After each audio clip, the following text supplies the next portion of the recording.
the floor. Well, good luck. Welcome to our first Tech Talk, the Internet of Things on board. The way components talk to each other, it's relatively a new phenomenon that could have significant impact on both the way boats are built and serviced, but also in the way that they're used.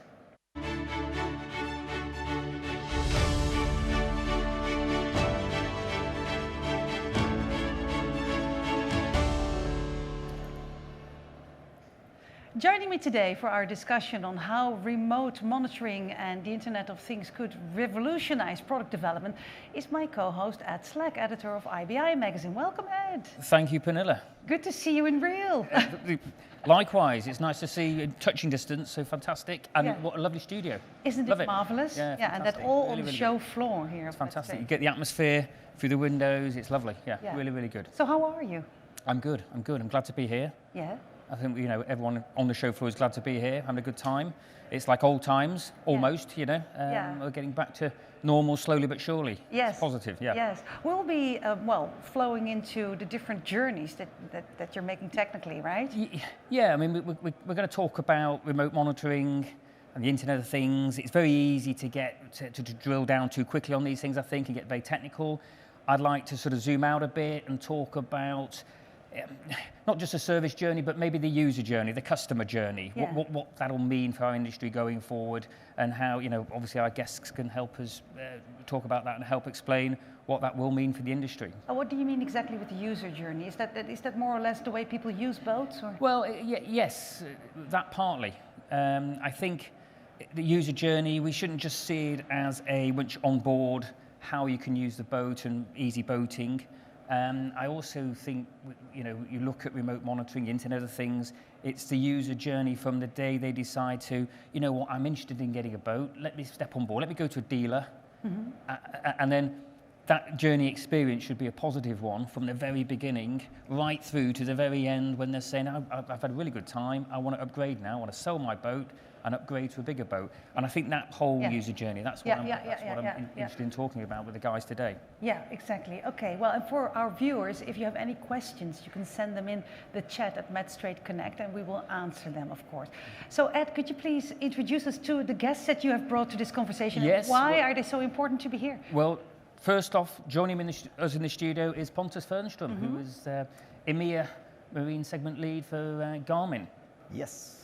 Good to have you with us. Yeah, thanks, Ed. Thanks for having me. Yeah, it's a pleasure. And joining us in his office online, in Gothenburg, online is Johan Inden, who... Exactly. Good to see you, Johan. Sorry you can't be with us in the studio. I'm really sorry not to be there, but thank you for accommodating this online presence, Ed and team. Really pleasure to be online.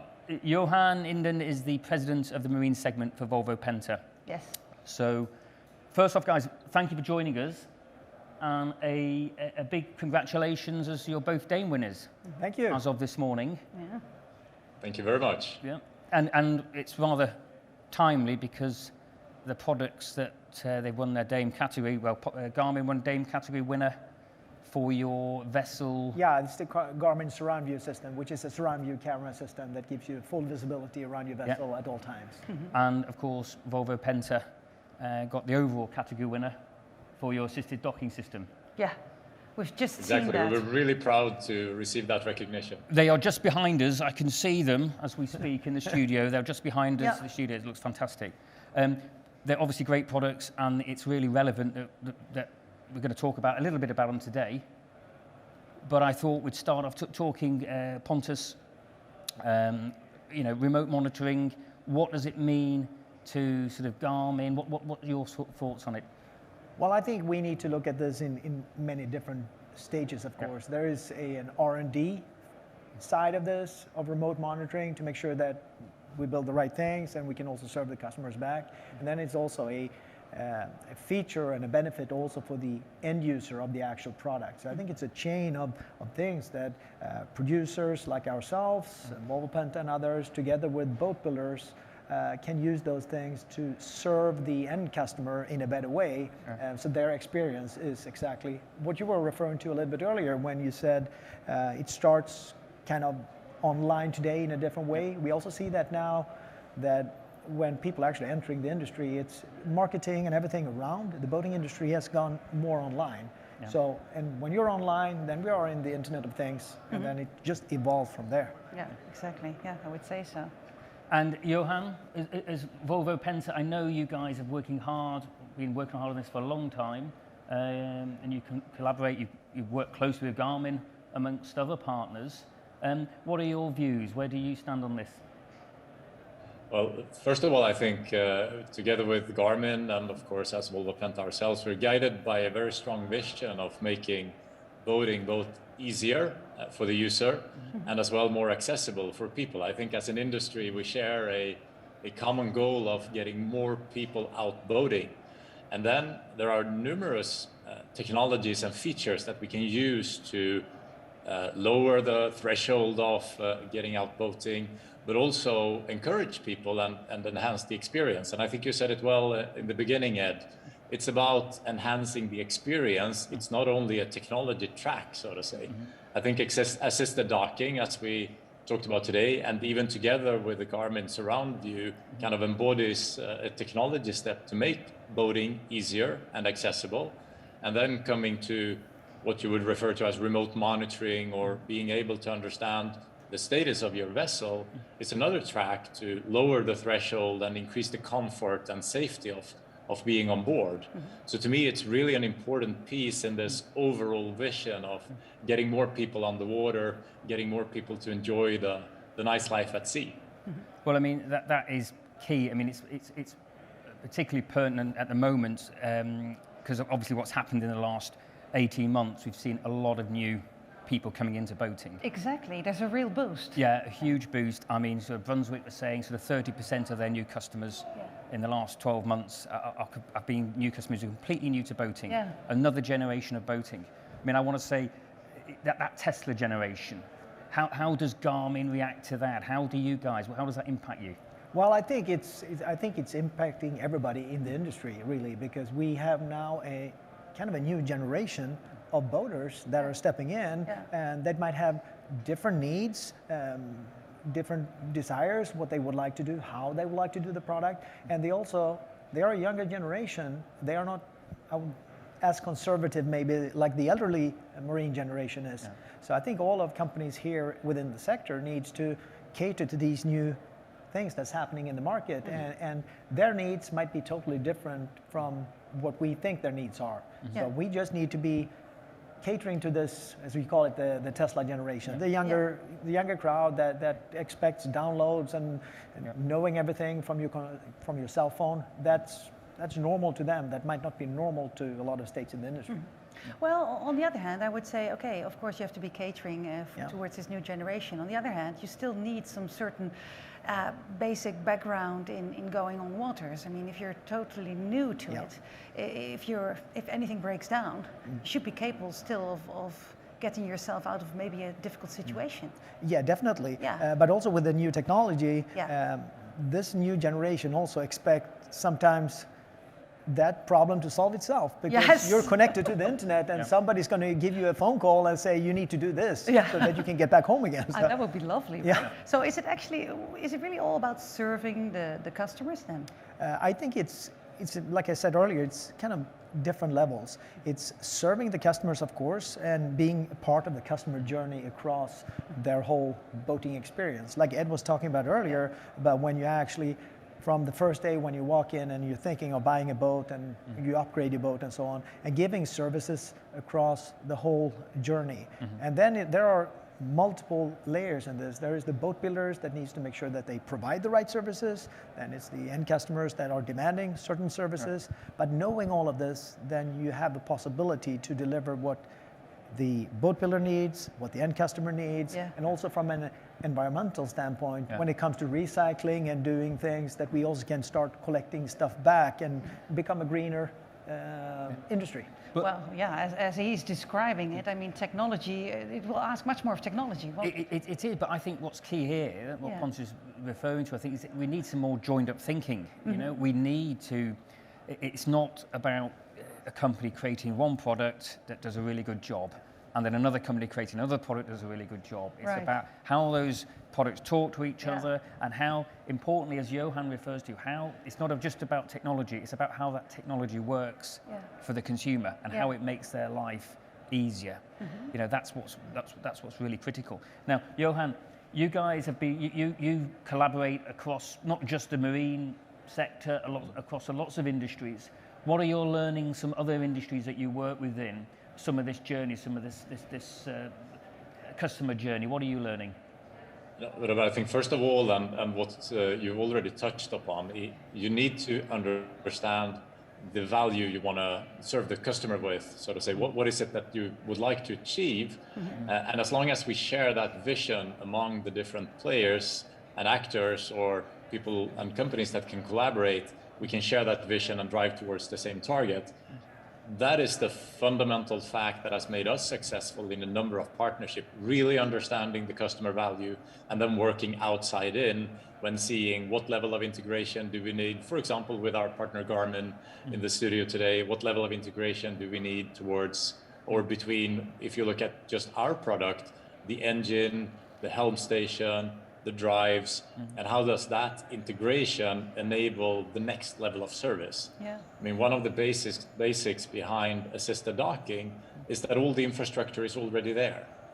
The joystick is there, the integration between the systems is there, and it's more or less a software feature to bring it to the next level. And that's what happens when we talk across the different companies and more importantly across the different systems, and they can start working in concert. Yeah. But taking a step back and just latching on what you said, I mean, we are at the point in the industry which we should really treasure. We have a number of new boaters coming, we have an increased interest in boating, and we have a technology journey now towards both sustainability and connectivity that gives us the tools to do fantastic things. So it's really an interesting time to be in this industry. Yeah, but you know what you're just mentioning, of course there's certain products already there in the boating and marine leisure industry that you can build upon. What about actively searching strategic alliances with other industries and thinking ahead of potential new products that this Tesla generation is looking for, thinking ahead? How is Volvo Penta doing that? But I think if you look across the Volvo Group, which you are part of, and of course for Volvo Penta as well, I'd say the number of partnerships that we are publicly disclosing and that we are activating has increased tremendously with these new technology opportunities. It's in the fuel cell area, it's in the automation area, it's between Volvo Penta and Garmin, and I'm sure we will see more to come because we also realize that we can't do it all ourselves. It's about finding out how different parties can work together to reach this goal of a better user experience for the boater. If we start, so to say, working in our silos, if we lock our systems to each other, we will not reach that end goal and we will not have a bigger industry to serve. So collaboration is kind of the new way of going forward. Also recognizing that we need to invest more as a company in the products we already have to evolve them towards the future.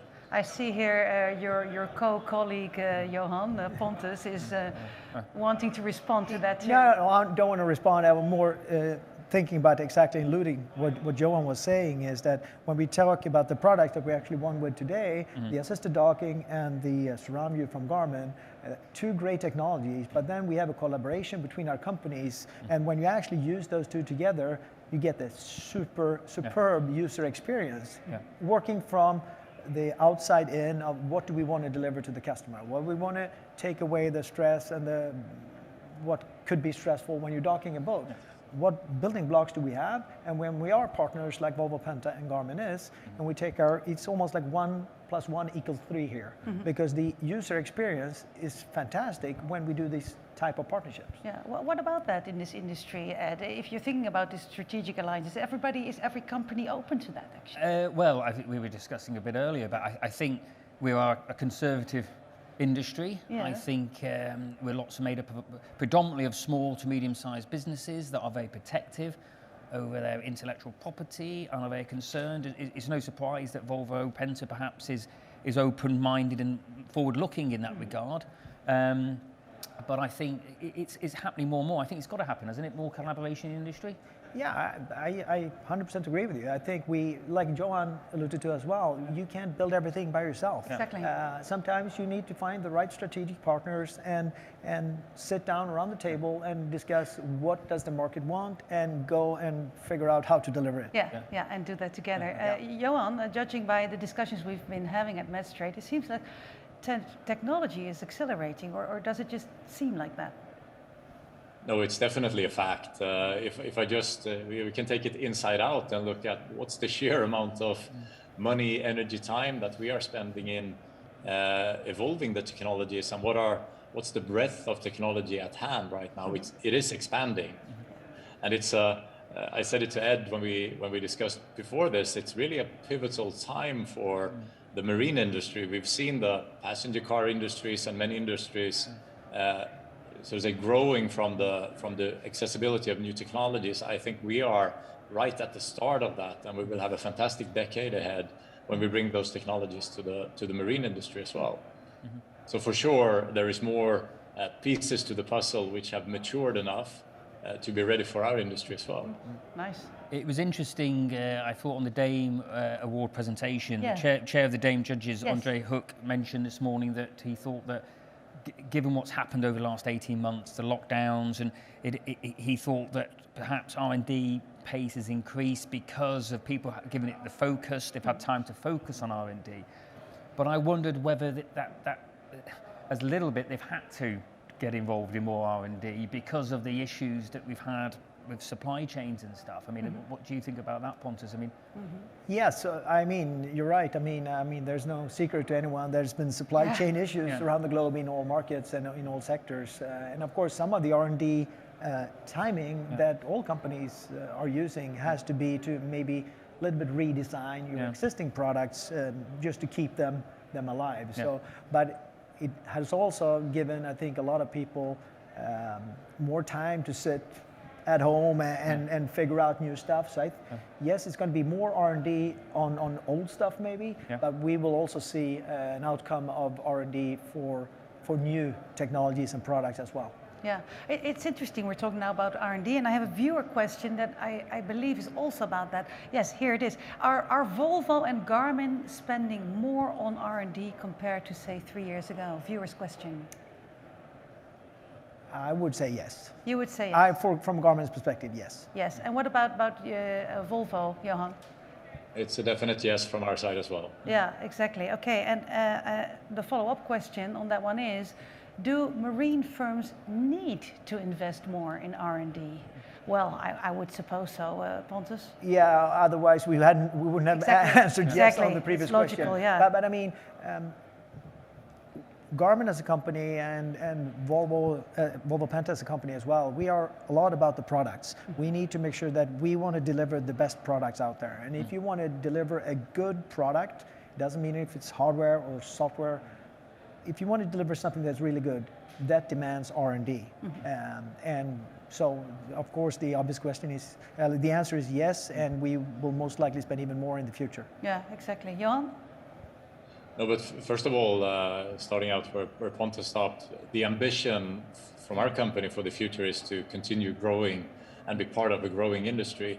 I think we're also in a very interesting time when it comes to transition technologies, not only Internet of Things and connectivity, but also towards sustainability. So if I look at our portfolio of development activities, also to reach long-term sustainability goals, how we move towards hybridization, electrification, the investment levels and the portfolio is expanding and will continue to do so over the next period. Yeah. It's very interesting times in that sense, driven both by sort of say consumer demand, but also we see legislation and of course our own ambition to be leaders in the market. Yeah. We will also have an in-depth tech talk about that, Johan, and viewers on electrification later on in our program these days.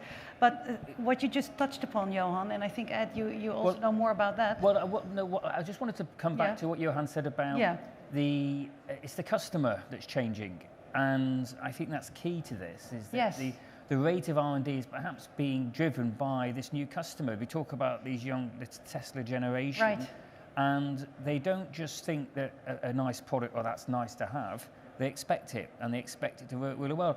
The host today at the Dame Awards said that, I think it was when referring to Garmin, it says, you know, 5 years ago, this would have been a lovely feature to have. Yeah. Now somebody who's stepping on boat for the first time, they expect it because they just come from their car with the same features. Yes. Yeah.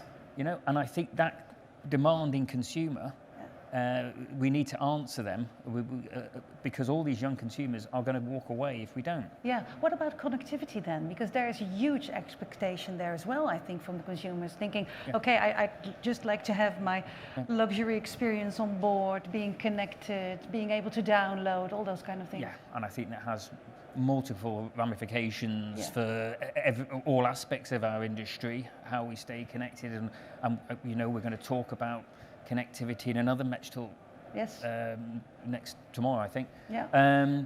But that is key, and people expect it, and the new generation expect it. Yeah, I would say so. I mean, today we expect to get 4G wherever we go, and there's 5G coming up, and I mean, it's not going to stop there, of course. You're probably going to be able to watch Netflix in the middle of the Atlantic in the coming future.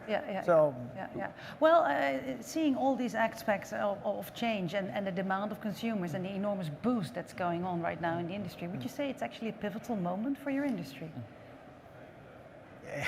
I mean, you have to steer, right? Yes, yeah, we have to steer, but I think it's still great that kind of from a marine electronics standpoint, pretty conservative area in the industry where literally... What needs to change? What needs to change? Well, I think we need to change as well to work a little bit more outside and in. Everybody needs to do that. And that is literally knowing your customer and knowing what the customer needs are so that we can cater to that customer.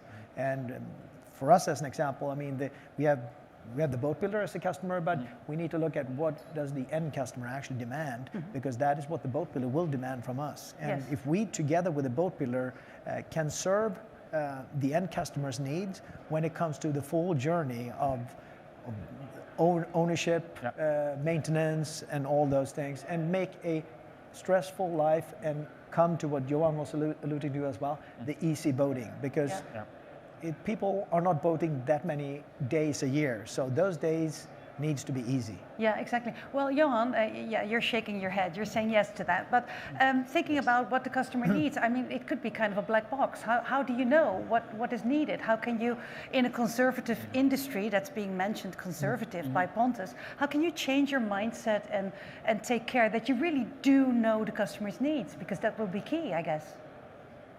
It's definitely key, and it only comes from gaining experience, and then you can gain your experience in different ways. We have, you know, in the easier way, we have a company full of boaters, so we bring it by DNA. But more importantly, spend time on the water, spend time with the customers of the different categories. Take assisted docking, for example. We seeded an idea of how you might do it already in 2017, 2018. And then we've tossed it around, we've turned it around, we've tested different versions until we felt that it was a product. And I think that's what you need to do. You need to give it the experience in these different ways, and you need to give it the time until you feel this is where it should be.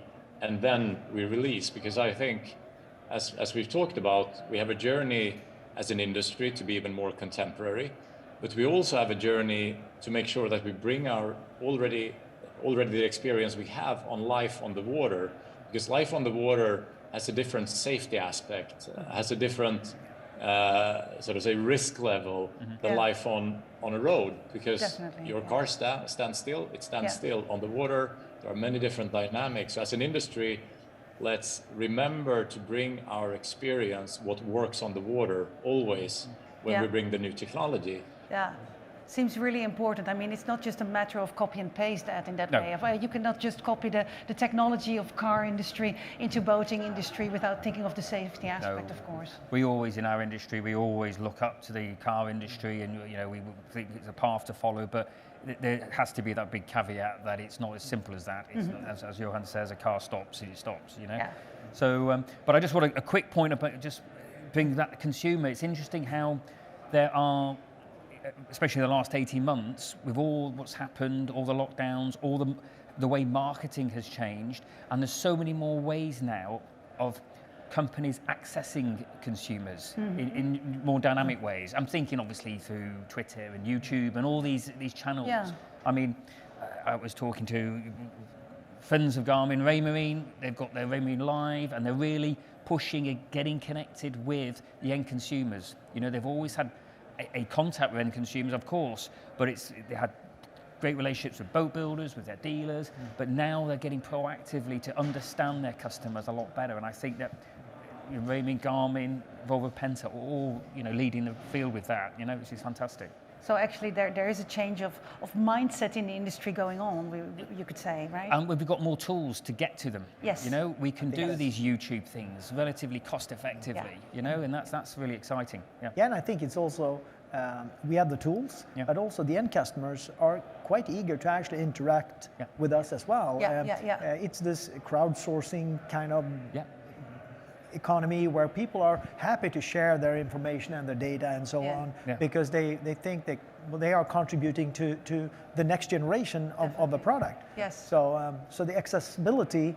with the end user it's easier to do right now, and everybody's of course using it because people are willing to share in their thoughts. Well, this is also the reason why we have Metstrade TV, of course. It's the same kind of thinking. Exactly. Well, turning to the table, thank you so much for being my co-host. It's a pleasure. And of course, these coming days, you will be more often, so that's great. Thank you so much for joining in here, Pontus. Thank you online, Johan. This has been the Tech Talk on remote monitoring and how the Internet of Things are shaping the boat business of tomorrow. Have a great day at the show, and for those of you who are watching the Metstrade Connect platform, I wish you a pleasant day full of connectivity. And please remember that the system allows you to make virtual appointments with exhibitors and also with visitors at Metstrade. It's during and after the show that we offer that to you. And here in the TV studio, we will be back at 2:00 p.m. Amsterdam time with the Tech Talk Building Boats with Cleaner Composites, organized by Professional Boat Builder magazine. Thank you so much for watching. See you soon.